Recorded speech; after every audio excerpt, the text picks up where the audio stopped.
जय भारत साथियों, मैं आरपी द भारतीय, राष्ट्रीय अध्यक्ष भारतीय राष्ट्रीय पार्टी। उम्मीद करता हूं कि आप सभी सकुशल होंगे। साथियों, आज का ये वीडियो कम्प्लीटली डेडिकेटेड है भारत के उन बच्चों के प्रति, पेरेंट्स के प्रति और टीचर्स के प्रति जिनके चलते अभी हाल में ही हमारे देश के बच्चों ने बहुत अच्छे ही नंबरों से अपनी अपनी परीक्षाओं को उत्तीर्ण किया है, पास किया है। ये बड़े ही हर्ष का विषय है। हम उनके भविष्य, उज्जवल भविष्य की कामना करते हुए हार्दिक बधाई देता हूँ बीआरपी परिवार की तरफ से। साथ ही साथ उन सभी बच्चों से हमारी अपील है जिनके मार्क्स कम आए हुए हैं किसी भी वजह से, चाहे उनकी मेहनत तो उस तरीके से ना रही हो या उनसे कोई कमी रही हो या एनीवे कुछ भी फॉल्ट हो सकते हैं, तो उनसे मेरा अपील यही है कि किसी भी प्रकार से हिम्मत को हारने की ज़रूरत नहीं है। असफलता को ही सफलता का आधार बनाना आपको पड़ेगा। और जिस व्यक्ति ने कभी असफलता का मुंह नहीं देखा है, उसकी जो सफलता है वो कहीं ना कहीं उतनी स्ट्रांग और मजबूत नहीं होती है। अतः मेरा आप सभी फेल्योर अनसेटिस्फैक्ट्री कैंडिडेट से ये मैं पुनः अपील करूँगा कि अपना जो फाउंडेशन है और मजबूत करें और फर्दर अपनी कोशिश को जारी रखें।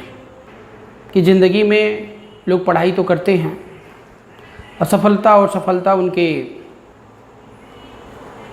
मीन्स एक ही सिक्के के दो पहलू हैं। लेकिन ज़्यादातर जो असफलताएं हैं उनका कारण कोई और फैक्टर ना हो करके हम खुद ही होते हैं। और अगर हम पहले से ही उस पर विचार विमर्श कर लें तो निश्चित तौर पर हमें असफलताओं का मुंह नहीं देखना पड़ेगा और कंटिन्यूअसली हम सफलता की सीढ़ियों को अचीव करते जाएंगे, मीन्स ऑब्टेन करते जाएंगे। तो साथियों, आज आपको पता है गुरु की मैं बात करता हूँ। टीचर्स, आपने सुना होगा teachers can change the nation. और आज मैं इस लेवल पर अगर किसी को प्राथमिकता मैं टीचर्स की देता हूँ तो सबसे पहले तथागत गौतम बुद्ध जिनके बताए हुए मार्ग का अनुसरण करते हुए आज मैं आप लोगों से भी, आप लोगों के सामने भी बोलने की हिम्मत जुटा पा रहा हूँ। साथियों, तथागत बुद्ध ने कहा है अतदीपो भव, मीन्स अपना दीपक आपको स्वयं बनना है। अपना दीपक स्वयं बनना है। अगर इसी फार्मूले को हम समझ जाएं तो निश्चित तौर पर सफलता हमारे कदम चूमेगी। अब हम इसको कैसे प्रूफ करेंगे, आपको हम अभी और इसी वक्त प्रूफ करके बताएंगे कि सफलता आपके कदम अतदीपो भव के कंसेप्ट पे कैसे आपके कदम चूमेगी। कंसीडर करते हैं, हम दो बच्चों का उदाहरण लेते हैं। दो बच्चों का उदाहरण मीन्स एक बच्चा आपका ए है और दूसरा बच्चा आपका बी है। बच्चा ए गांव में पढ़ता है, मीन्स एक गरीब परिवार का बच्चा है और ये अमीर परिवार का बच्चा है। ये गरीब होने के नाते गांव में है और ये अमीर होने के नाते शहर में है। और दोनों का जन्म साथ साथ होता है, मीन्स दोनों की एज अप्रॉक्सीमेटली सेम है। तो मैं एग्जाम्पल इसलिए ले रहा हूँ क्योंकि इस एग्जाम्पल के माध्यम से आप ये आइडेंटिफाई कर पाएंगे कि अतदीपो भव का कंसेप्ट कहाँ पर लगेगा और वो लगाएगा कंसेप्ट कौन। साथियों, बच्चा जब पैदा होता है आपको पता है अप्रॉक्सीमेटली 5 साल तक, 5 ईयर्स तक वो गांव में तो कुछ नहीं करता है, केवल एंड केवल बचपन में ही बिताता है। और इसके जो प्राथमिक गुरु होते हैं इसके माता और पिता होते हैं। लेकिन शहर में वही बच्चा 1.5 साल का होता है जो बचपन होता है इसका, और इसके माता पिता इसके साथ रहते हैं। उसके बाद क्या होता है, बाकी जो 5 साल तक अगर पहुंचना है तो ये जो है छोटे छोटे स्कूल प्ले स्कूल टाइप के वो बनाए जाते हैं। शहर में लोगों के पास उतना वक्त भी नहीं होता है। और मॉडर्न स्कूल मीन्स यहाँ पे सब प्रकार की फैसिलिटी अवेलेबल होती है, तो इस बच्चे को यहाँ पर भेज दिया जाता है। इस बच्चे को 5 साल तक घर में ही खेलता खाता रहता है। 5 साल के बाद इसकी स्टडी शुरू होती है और दोनों के दोनों बच्चे फर्स्ट क्लास में पहुँच जाते हैं। अब फर्स्ट क्लास में पहुँच जाते हैं तो आगे क्या होता है इस पर हमें चर्चा करनी है। क्लास फर्स्ट में जो बच्चा है वो मान के चलिए कि 6ठी या 5वीं साल या 6ठी साल में चला जाता है। सेकेंड क्लास में जब बच्चा जाता है तो अप्रॉक्सीमेटली वो 7 साल का हो जाता है।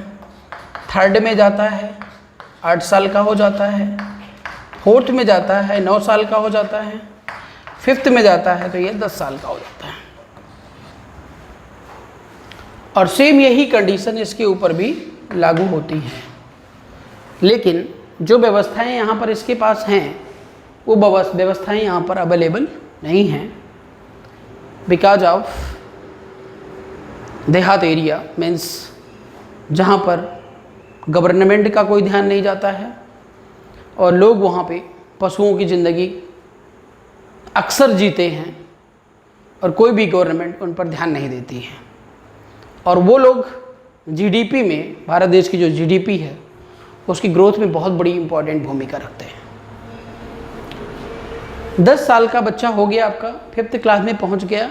अभी भी इसका जो भविष्य है, करियर है, वो उस बच्चे के माता पिता पर निर्भर करता है और बेसिक स्कूल पर निर्भर करता है। इसका स्कूल अच्छा है, मॉडर्न है, तो बच्चा यहाँ पे बड़ा फ्रैंकली आपसे पेश आएगा और इस बच्चे के अंदर उतनी फ्रैंकनेस, उतना एक्टिवनेस नहीं होगा बिकॉज ऑफ द इन्वायरमेंट, क्योंकि यहाँ पे इन्वायरमेंट वो नहीं मिलेगा, यहाँ पे इन्वायरमेंट अच्छा मिलेगा।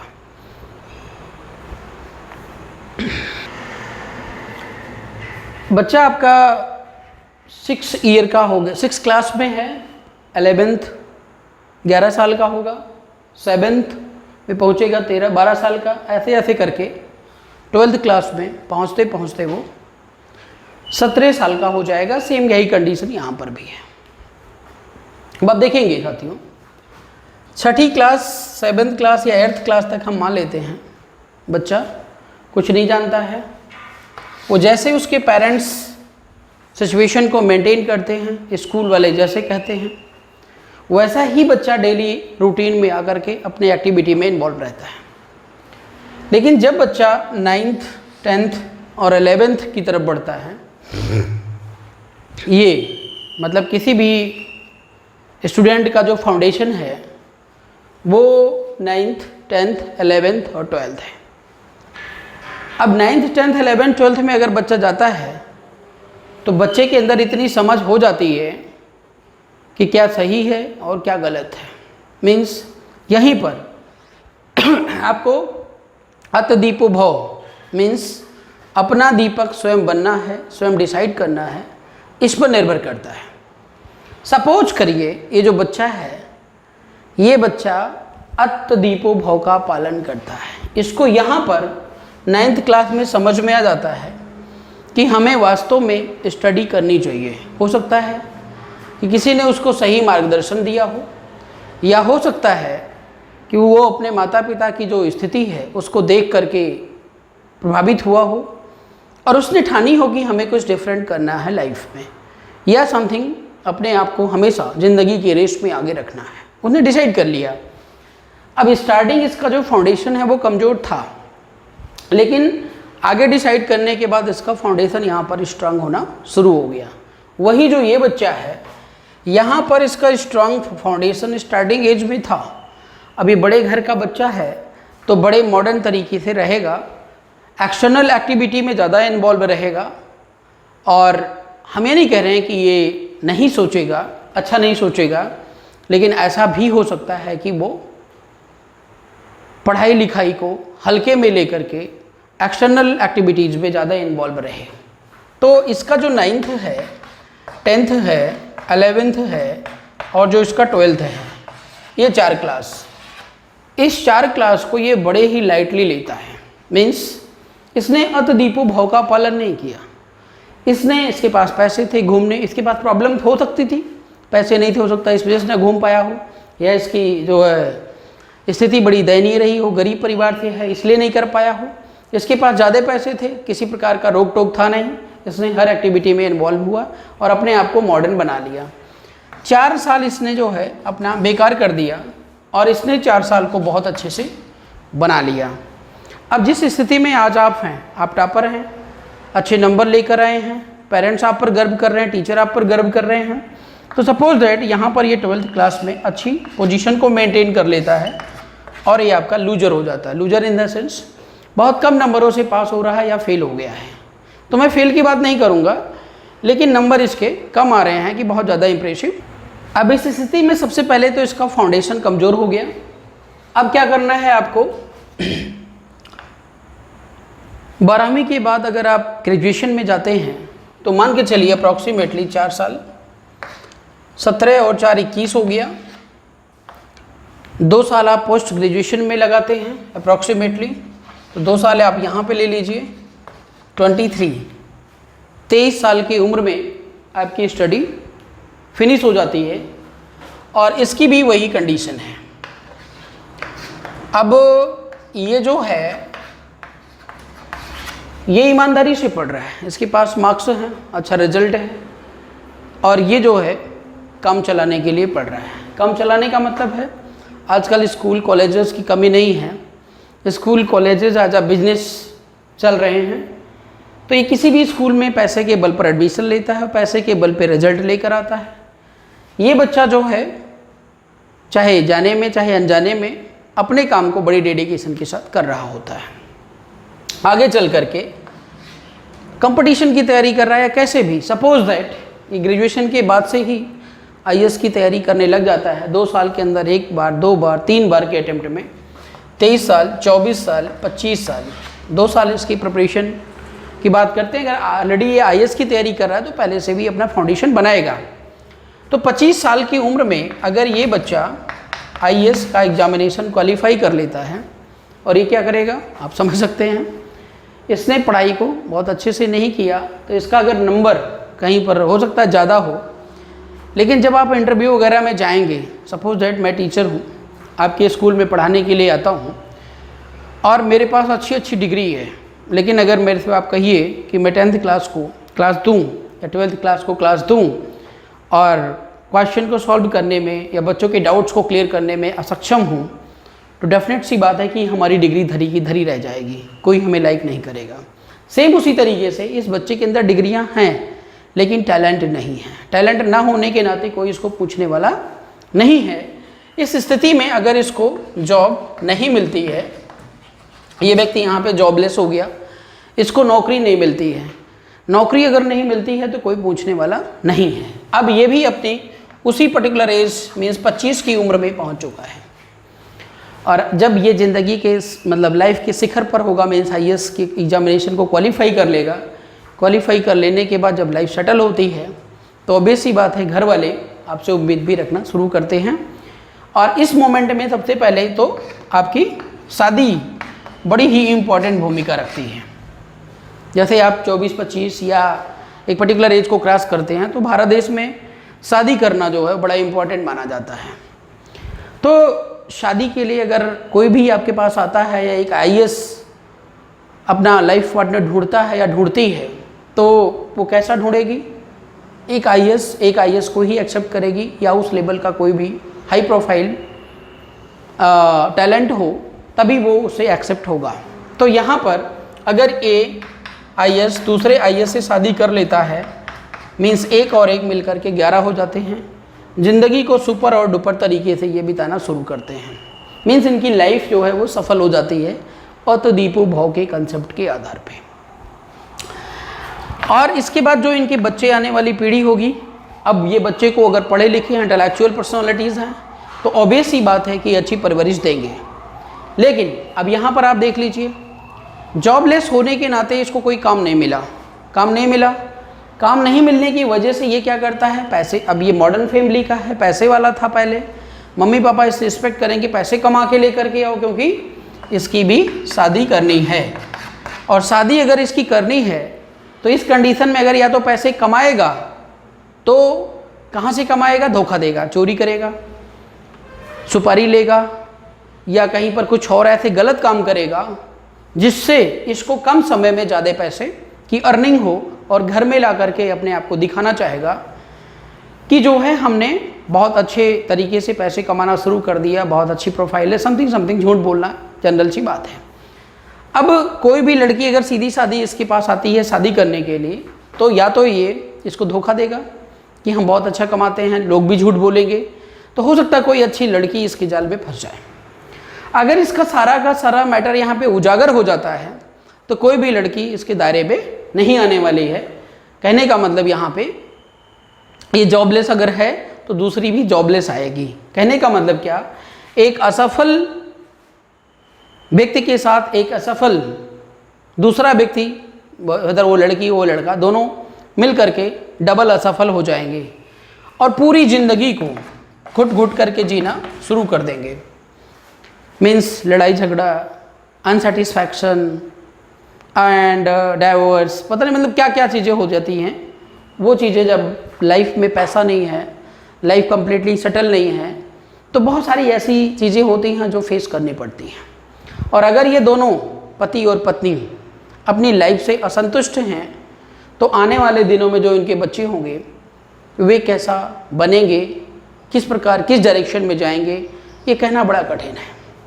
तो साथियों, आपने यहाँ पे देखा कि ये दो बच्चे का एक प्रोफाइल था और उस प्रोफाइल के माध्यम से एक बच्चे ने बेसिक तौर पे उसको कुछ भी नहीं मिला, इस बच्चे को पूरा का पूरा मिला, फिर भी ये अपना करियर खराब कर बैठा और इस बच्चे ने सब कुछ बना लिया है। तो हमारा शॉर्टली उन सभी छात्र छात्राओं से मेरा यही संदेश और अपील है कि इस देश के अंदर जो गवर्नमेंट है वो बिल्कुल आपके करियर के रिस्पेक्ट में केयरलेस है, उसको आपकी कोई परवाह नहीं है। इसलिए ना तो वो कोई एटमॉस्फेयर बनाएगी, ना तो आपके लिए कुछ इस प्रकार की फैसिलिटी अवेलेबल कराएगी, गाइडलाइन अवेलेबल कराएगी, गाइडेंस अवेलेबल कराएगी कि आपको परफेक्ट गाइडेंस मिले और एक ब्राइट फ्यूचर की तरफ आप बढ़ें।